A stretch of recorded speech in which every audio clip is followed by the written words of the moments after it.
खम्मागणी राजस्थान रो स्वाद में आपका एक बार फिर से स्वागत है। और आज हमारी गाड़ी जाएगी शेखावटी रीजन के सीकर क्षेत्र में। सीकर जयपुर राज्य का सबसे बड़ा ठिकाना था और आप तो जानते ही हैं कि सीकर को पहले शेखावटी के नाम से जाना जाता था और ये ठिकाना सीकर की राजधानी थी और इसका आदिम नाम बिहार बांकाबास था। पर्यटन के लिए सीकर एक बहुत ही आकर्षक जगह है क्योंकि यहाँ की पुरानी हवेलियों, मंदिरों और महलों में जो भित्ति चित्रकारी है वो बहुत लोगों को आकर्षित करती है। सीकर शाही शेखावटी राजाओं का रजवांश था। आज भी वहां पर कई शेखावटी परिवार हैं जो पुराने जमाने से चले आ रहे हैं और शेखावटी रीजन में खाना पकाने की कई सारी शैलियां हैं। आज भी वहां पर पुरानी शैलियां भी इस्तेमाल होती हैं। जिस तरह से पुराने जमाने में हम लकड़ियों पे खाना बनाया करते थे, आज भी वहां पर अगर आप जाएंगे तो देखेंगे कि नए पक्के चूल्हे और पुरानी पारंपरिक तकनीक ये दोनों इस्तेमाल की जाती है। सोमेश्वरा 3 द्वारा संकलित 12वीं शताब्दी के संस्कृत विश्वकोश मानसोलासा में दही वड़ा का उल्लेख है।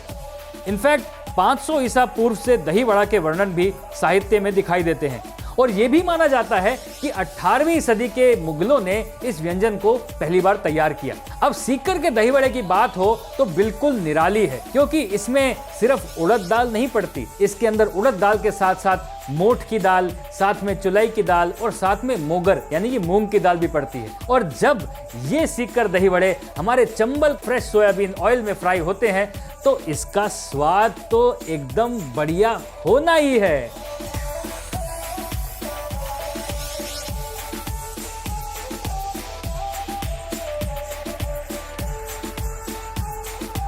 चलिए देखते हैं कि सीकर दही वड़ा बनाने के लिए हमें क्या क्या इंग्रेडिएंट्स की जरूरत है। सीकर दही वड़ा में 4 तरीके की दाल जाएंगी। ये चुलाई, जो सफ़ेद चुलाई छोटी वाली होती है वो जाएगी, साथ में जाएगा मोगर यानी कि मूंग की दाल, साथ में मोठ की दाल और सबसे ज़्यादा उड़द की धुली दाल। अब इन सारी दालों को रात भर सोक करना है और फिर इन्हें पीसेंगे।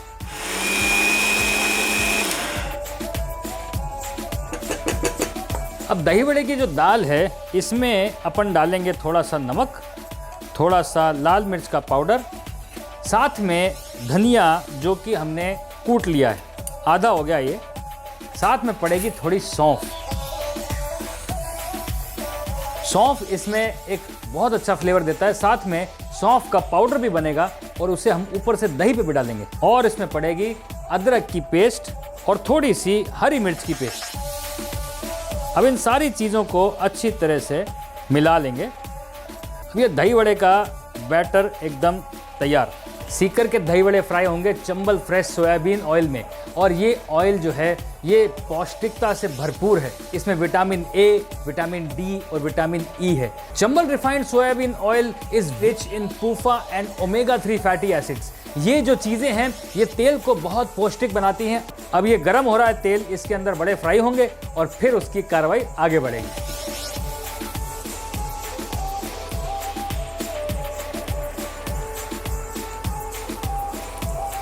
बढ़िया से फ्राई होंगे, बाहर से एकदम क्रिस्प हो जाएंगे, अंदर से नरम रहेंगे। यही तो है इन दही वड़ों की खासियत। अब ये जो दाल के वड़े हैं ये बढ़िया से हो रहे हैं क्रिस्प। अब ऐसा है जी कि ये जाएंगे सीधे गर्म पानी में। अब ये हल्का सा गर्म पानी मेरे पास तैयार है। अब ये हल्के गुनगुने पानी में हम डालेंगे हींग, नमक और दही, क्योंकि जो हींग का स्वाद है ना वो इसके पानी में ही घुस जाना चाहिए। हींग और नमक इसमें डल गया। अब इसमें डलेगा थोड़ा सा दही।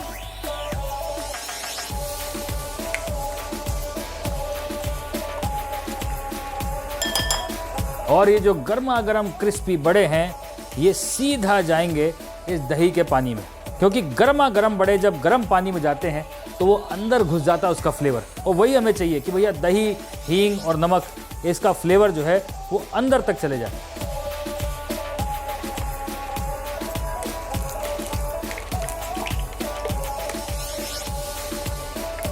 सीकर दही वड़े का खास मसाला जिसमें सौंफ, काली मिर्च और अजवाइन, इन्हें कूट लिया जाएगा बढ़िया से और ये डलेगा दही के ऊपर।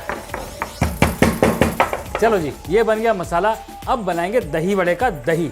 अब दही में थोड़ा सा चीनी, काला नमक, भुना हुआ जीरा पाउडर, और हल्की सी लाल मिर्च और साथ में खास फ्लेवर पुदीने के पाउडर का।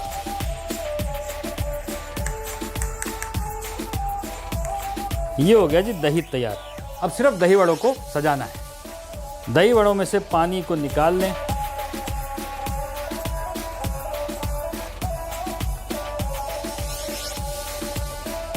अब इन पे पड़ेगा ये दही।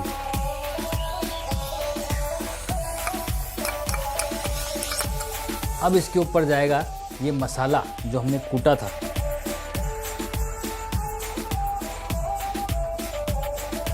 बिल्कुल थोड़ी सी हरी चटनी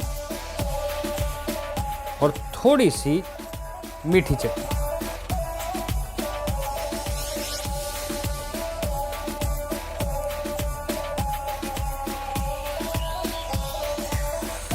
भैया हमारा देश कमाल का है, वो इसलिए क्योंकि एक ही डिश कई तरीके से बनाई जाती है। अब ये दही बड़े हैं तो दही बड़े, लेकिन अलग है। इनकी दाल भी अलग है, इनका मसाला भी अलग है, इनकी बनावट शायद वैसी है, लेकिन स्वाद बिल्कुल अलग है। और सबसे मज़े की बात यह है कि चंबल रिफाइंड सोयाबीन ऑयल में इनका स्वाद और बेहतरीन हो गया है। अब ये बिल्कुल तैयार है। अब इसी तरीके से मैं, आप और चंबल तेल हम खुशियाँ फैलाते रहेंगे और हम स्वाद को आगे बढ़ाते रहेंगे।